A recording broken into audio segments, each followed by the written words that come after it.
Sabe uma coisa?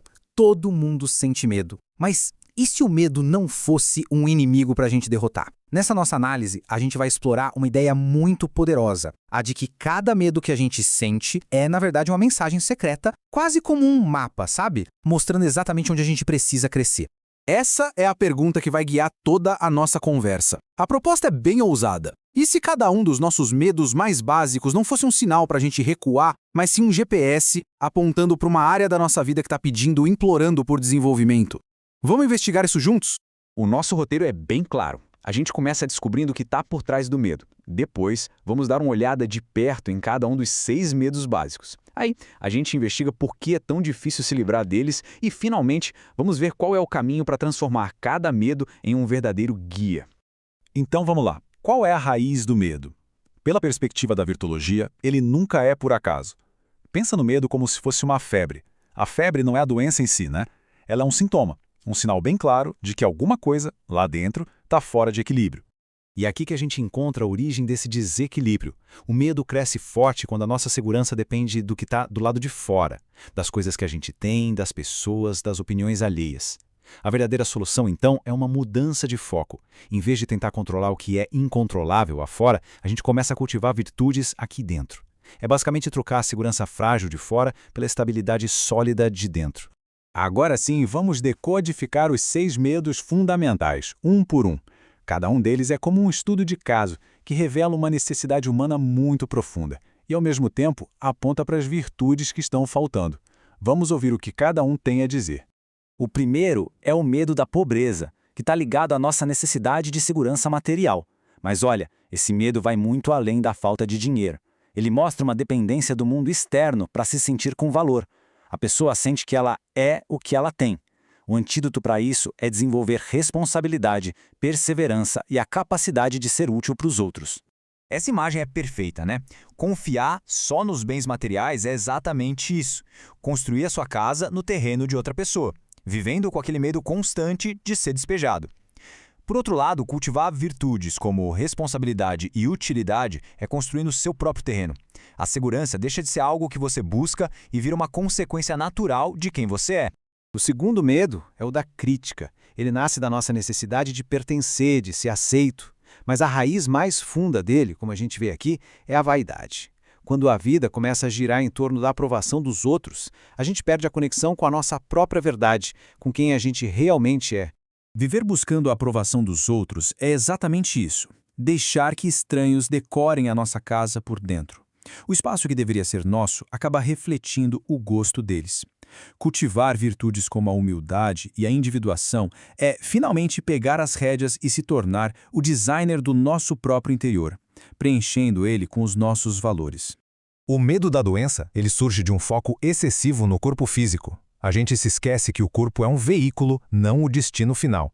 Quando ele vira o centro de tudo, qualquer sinalzinho de fragilidade vira um pânico. O caminho para o equilíbrio, nesse caso, é cultivar virtudes como a fé em algo maior e o otimismo. É exatamente isso. Autocuidado é super importante, mas a obsessão com a pintura, com a aparência, faz a gente esquecer do motor, nosso propósito, nossa energia de vida. A saúde de verdade vem do equilíbrio, cuidando tanto do carro quanto do motorista e, claro, do destino da viagem. Chegamos no medo da perda do amor. E a análise aqui mostra algo crucial. Muitas vezes, não é medo de perder o amor, mas sim de perder a posse sobre a outra pessoa. É um egoísmo afetivo disfarçado de cuidado. As virtudes que curam isso são o desapego e a pureza de coração, que é a capacidade de amar sem precisar controlar. Essa imagem de estudo, o amor que prende, que bota numa gaiola, não é amor, é posse. Tentar controlar o outro por medo é o caminho mais rápido para destruir qualquer conexão. O amor de verdade, aquele baseado em virtude, abre a mão e confia na liberdade. O quinto medo é o da velhice, que está conectado com a necessidade que a gente tem de se sentir útil, valioso. Esse medo aparece quando a nossa identidade está toda ligada ao corpo físico, que se desgasta, e não à nossa consciência, que não tem idade. As virtudes que trazem paz para essa fase são a aceitação e a gratidão por toda a jornada. Essa analogia convida a gente para uma reformulação poderosa da velhice, não como uma perda, mas como um acúmulo. A capa do livro pode até mostrar os sinais do tempo, mas o conteúdo, a sabedoria, as histórias, as lições, se torna cada vez mais rico e valioso. E, por último, o medo da morte. O grande medo fundamental. Ele surge da falta de um sentido para a existência, de uma conexão com algo que vai além da vida física. Quando a gente não tem a percepção de um propósito maior, o fim do corpo parece ser o fim de tudo. Essa imagem convida a gente a ampliar nossa perspectiva de um jeito radical. A morte deixa de ser um ponto final assustador e se torna uma vírgula, uma simples transição de capítulo dentro de uma história muito, muito maior, a história da nossa consciência. Ok, já entendemos os medos, mas a pergunta que não quer calar é: por que, mesmo sabendo de tudo isso, a gente muitas vezes continua preso, repetindo os mesmos padrões? A resposta está em algumas armadilhas bem comuns que a gente cai. As armadilhas são sutis. Primeira, lutar direto com o medo. Tentar reprimir o medo só dá mais força para ele. Segunda, buscar soluções fora. Acumular coisas ou aplausos não cura a ferida interna. Terceira e quarta, o auto-engano. A gente cria desculpas e ignora que a raiz do problema é moral, é falta de virtude. E por fim, a armadilha mais moderna. Achar que só o pensamento positivo, sem nenhuma ação concreta, vai mudar alguma coisa. Então, qual é a saída? Se lutar não funciona, o que funciona? A abordagem da virtuologia propõe não lutar, mas transcender. É uma mudança total de foco. Sair do problema e ir para a solução. Sair do medo e ir para a virtude. E o caminho é bem prático. Tem 3 passos. Primeiro, compreensão.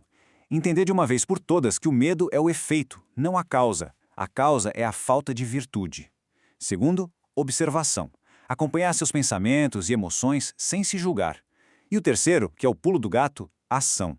Agir de acordo com a virtude que está faltando, mesmo com medo. É essa ação consciente que realmente transforma nossa mente. E aqui está a mensagem central de toda essa análise. O medo deixa de ser um monstro assustador e se torna uma bússola super precisa. Ele não fala, pare. Ele fala, se desenvolva aqui. Ele aponta exatamente para a virtude que a gente precisa cultivar para dar o próximo passo na nossa evolução. E, para a gente fechar, fica essa reflexão. Pensa no seu medo mais profundo agora, mas não para lutar com ele, só para escutar. Qual é a mensagem que ele está trazendo? Qual virtude ele está pedindo para ser desenvolvida? A resposta para essa pergunta pode ser o começo de uma transformação incrível.